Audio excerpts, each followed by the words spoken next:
Hi అండి, నమస్కారం. నేను మీ నందిని అండి. ఈ అద్భుతమైన లైట్ సెట్టింగ్ ఎక్కడని చూస్తున్నారా? అదేనండి మన విజయవాడలోని విద్యాధరపురంలోని వినాయకుని మండపం వద్దండి.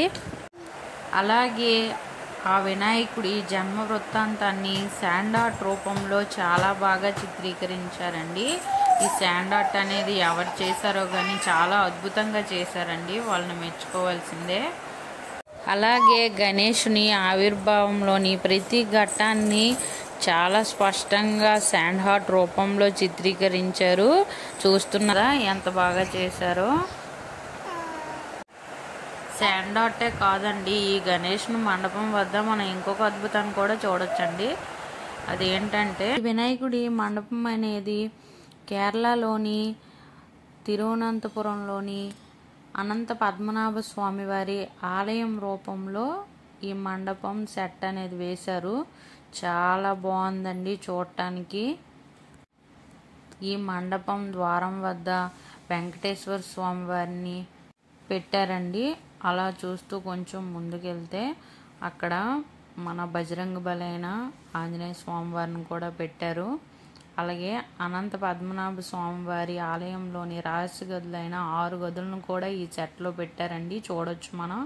ఆ 6 గదుల్లో 5 గదుల్ని ఓపెన్ చేసినప్పుడు ఏమేం బయటపడ్డాయో మనం చూడొచ్చు. నగలు, వజ్రాలు, బంగారం, నాణ్యాలు ఇలా చాలా బయటపడ్డాయి కదా, అవన్నీ మనం చూడొచ్చు ఈ సెట్లో. అలాగే 6వ గది నాగబంధంతో మూసివేయబడి ఉండడాన్ని కూడా మనం చూడొచ్చు.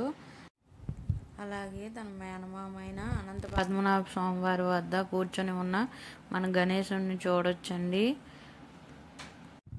ఈ గణేశుడు 25 అడుగులు ఎత్తంటండి. చూడండి చాలా బాగుంది కదండి. అనంత పద్మనాభ స్వామి ఒడిలో కూర్చున్నట్టుగా పెట్టారండి మన గణేశుడిని. మీరే చూడొచ్చు. మన గణేశుడు నంది మీద కూర్చొని ఉన్నట్లుగా దర్శనమిస్తున్నాడండి.